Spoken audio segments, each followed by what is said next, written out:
ఒక గమ్మత్తైన వార్త వచ్చి అంటే గమ్మత్ అంటే ఏంటిదంటే నేను కూడా అనుకునేటోని కానీ నిజంగానే ఒక ఆయన ప్రూవ్ చేస్తుంది ఇది అల్కా కదా అంటే ఎవడు చెప్పాడు బయటికి నా మనసుకు వచ్చింది అట్లని చెప్పి నేను చెప్పిమని చెప్పలేదు నేనేమి ప్రోత్సహించలేదు ఎవరిని కానీ నాకు ఏమనిపించింది అంటే ఎన్నికలలో పంచే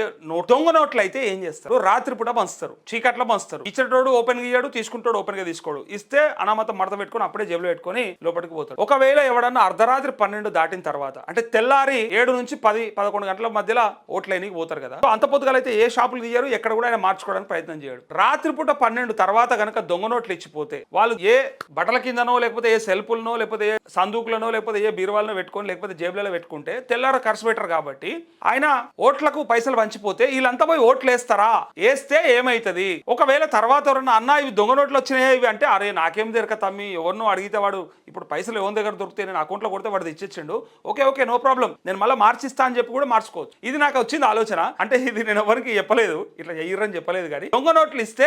ఏ నోడు ఉంటే ఓటు ఏ నోడు ఉంటే వచ్చి అడగడు ఓటేసి బరాబర్ ఏమైనా దొంగ నోటు ఇచ్చినామంటే అరే నాకు ఎరకలేదని చెప్పొద్దు నేనేం దొంగ నోట్లు వంచటోని కాదు కదా నేనేం చపాంచటోని కాదు కదా అంటే అయిపోయాయి రానోడు అటే పోతాడు వచ్చినోడికి మళ్ళీ మార్చు ఏమనంటే మళ్ళీ నేను ఇచ్చినాయనా తమ్మి అవి నేను ఇచ్చినాయనా నిజమా అది ఓడిచ్చిపోయిండు మళ్ళీ నేను గత మంచి నోట్లు ఇచ్చిపోతే నువ్వు నాన్న పడితే ఓళ్ళు రాలేదు నా దగ్గర కానీ అవకాశం అంటే అందరూ మస్తురు కాబట్టి ఒకటి ఇట్లా కథలు పడచ్చు ఇప్పుడు ఇది ఎట్లా ఉంటుందంటే ఎగ్జాక్ట్ గా ఒక కుండ పెట్టి ఒక మహారాజు అడిగిండట ఒక పెద్ద బిందె గంగాలం పెట్టి అలా తీసుకొచ్చి అందరు పాలు పోయిర్రు రబే అని చెప్పిండట అందులో పాలు పోయిర్రు అంటే ఏమైంది ప్రతోడు నేను ఒక్కొని పాలు పోయకపోతే ఏమైతుంది అరే రాజు నాడు వచ్చి చూస్తాడా తొంగి చూస్తాడా బిందెలు ఏమో నేను తీసుకొచ్చి ఆయన నీళ్లు పోసినాడు ఈ నీళ్లు పోస్తే వెనక పొంటి ఇంకోటి కూడా అట్లే అనుకుంటాట ఆయనకి ఇంకోటి కూడా అందరు అట్లే అనుకుంటే తీరాలు నీళ్ళే పోయినాయి తప్ప పాలు రాలేవు ఒక్కడు కూడా పాలు పోయలేడట అంటే ప్రతోడు ఇట్లనే చేస్తే కూడా అందరితో దొంగనట్లు అయిపోతుండే అందరు కూడా అదే అయిపోతుండే ప్రజల్ని పిచ్చలని చేద్దరు కాకపోతే కొంతమంది కరెక్టే ఇచ్చి ఉంటారు ఇలా ఒకడో ఇద్దరో ఇగో ఇట్లా చేస్తే దొరకరిగా అయితే ఇది ఎట్లా వచ్చింది ఇది బయటకి ఇది దొంగ నోట్లది మరి ఎట్లా బయటపడ్డది అంటే ఇగో అసలు ముచ్చట ఏంటంటే ఇక్కడ పంట రుణం చెల్లించేందుకు దొంగ నోట్లు ఆయన తీసుకుపోయి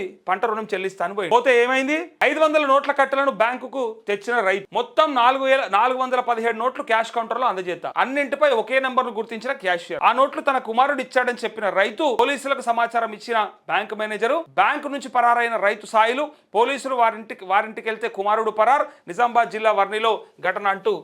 ఇదే ముచ్చట ఒకసారి దీంట్లో చూడండి ఓలు పంచిర్రు ఎక్కడ పంచిర్రు నోట్లు ఎట్లా వచ్చినాయి ఏంది అనేది ఒకసారి అదంటే ఎక్కడ జరిగింది తెలుసా అది ఇది వర్ణిలా తీరా చూస్తే అవి దొంగ నోట్లని తేలినాయట పాపం ఎంత ఆగమైపోతారు చూడండి బాన్స్వాడలో దొంగ నోట్ల కలకలం సర్పంచ్ ఎన్నికల్లో 500 రూపాయల దొంగ నోట్లు పంచిన కాంగ్రెస్ సర్పంచ్ అభ్యర్థి నిజామాబాద్ జిల్లా వర్ణి మండలం జలాల్పూర్ లో ఘటన ఈ పేరు పత్రిక మరి రాయొచ్చు కదా కరెక్ట్ గా రాయేది పత్రిక ఏం చేసింది చూసిరా ఒక రైతు తీసుకొచ్చిండు అంటుంది కానీ మరి ఎక్కడికి వెళ్ళి తెచ్చింది మరి ఏందనేది లోపల రాసి ఉంటారు చూద్దాం నోట్లతో కెనరా బ్యాంకు లో క్రాప్ లోన్ వడ్డీ చెల్లించేందుకు వెళ్లిన రైతు అవి దొంగ నోట్లుగా గుర్తించి వెంటనే పోలీసులకు సమాచారం ఇచ్చిన బ్యాంక్ అధికారులు రైతును పట్టుకుని విచారించగా బయటపడిన భాగవతం అయితే సర్పంచ్ ఎన్నికల్లో సదరు కాంగ్రెస్ అభ్యర్థి గెలవడం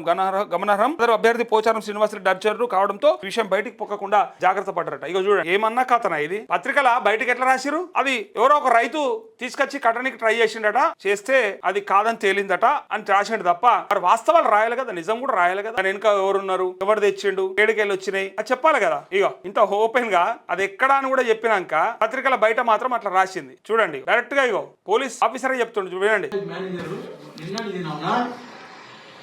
వాళ్ళ బ్యాంక్ వచ్చినటువంటి ఎవరైతే మన కస్టమర్ ఉన్నారో నేరంలో చిన్న సాయిలని క్రాప్ లోన్ పేమెంట్ చేయడానికి వచ్చిండు తను తీసుకొచ్చినటువంటి డబ్బులు 500 రూపాయల నోట్లు 417 టోటల్ అంతా ఫేక్ కరెన్సీ అంట వాళ్ళు నిర్ధారించుకొని నాకు పిటిషన్ ఇచ్చింది దరఖాస్తు ఇస్తే నేను కేసు రిజిస్టర్ చేసిన బ్యాంక్ మేనేజర్ ఈ కెనరా బ్యాంక్ మేనేజర్ నిన్నటి దినమున వాళ్ళ బ్యాంక్ వచ్చినటువంటి ఎవరైతే మన కస్టమర్ ఉన్నారో నేరంలో చిన్న సాయిలని క్రాప్ లోన్ పేమెంట్ చేయడానికి వచ్చిండు తను తీసుకొచ్చినటువంటి డబ్బులు 500 రూపాయల నోట్లు 417 టోటల్ అంతా ఫేక్ కరెన్సీ అంట వాళ్ళు నిర్ధారించుకొని నాకు పిటిషన్ ఇచ్చింది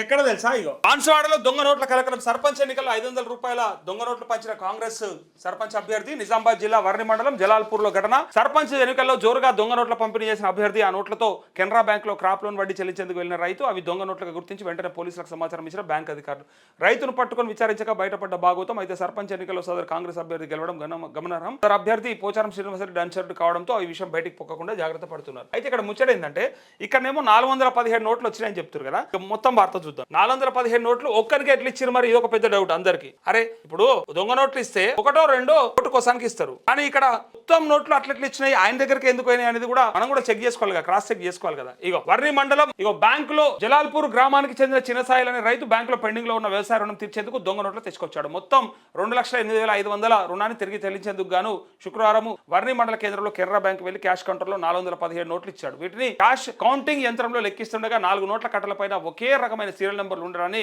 క్యాషియర్ గుర్తించారు. వెంటనే బ్రాంచ్ మేనేజర్ కు విషయాన్ని తెలిపారు. అయితే ఇంత డబ్బు ఎలా వచ్చిందని రైతులు ప్రశ్నించగా చాలా రోజులుగా పెండింగ్ లో ఉన్న వ్యవసాయ రుణాన్ని చెల్లించాలంటూ తన కుమారుడు తనకు డబ్బు ఇచ్చాడని సాయిల్ చెప్పాడు. దీనిపై బ్రాంచ్ మేనేజర్ పోలీసులకు ఫిర్యాదు చేయగా వారు వచ్చేలోగానే రైతు సాయిల్ బ్యాంకు నుంచి తప్పించుకున్నాడు. మరోవైపు పోలీసులు సాయిల్ కొడుకు కోసం అతని ఇంటికి వెళ్ళగా అతడు కూడా అప్పటికే పరారయ్యాడు. ఇదిలా ఉండగా కామారెడ్డి జిల్లా పోలీసులు ఇటీవల బాన్స్వాడలో దొంగ నోట్ల చలామణి చేస్తున్న ముఠాను పట్టుకున్నారు. పక్కనే ఉన్న వర్ణిలో సైతం దొంగ నోట్లు వెలుగులోకి రావడంతో తాజాగా ముగిసిన పంచాయతీ ఎన్నికల్లో దొంగ నోట్లను చలామణి చేసినట్టు అనుమానాలు వ్యక్తమవుతున్నాయంటూ ఇక్కడ జస్ట్ తాజాగా ముగిసిన పంచాయతీ ఎన్నికలలో దొంగ నోట్ల చలామణి అయినట్టు డౌట్ అని పెట్టిరు తప్ప ఓపెన్ గా పోచారం శ్రీనివాసరెడ్డికి సంబంధించినటువంటి అనుచరుడే అని చెప్పి కూడా మనకు వార్త ఉంది. చూసిరు కదా, ఇట్లా రాస్తారు అన్నట్టు. అంటే అనుకూలంగా ఎట్లా రాయొచ్చు, కొంచెం కవర్ చేస్తూ ఎట్లా రాయొచ్చు, కవర్ చేస్తూ ఎట్లా చెప్పొచ్చు అంటే ఇట్లా చెప్పొచ్చు. చూసిరు కదా.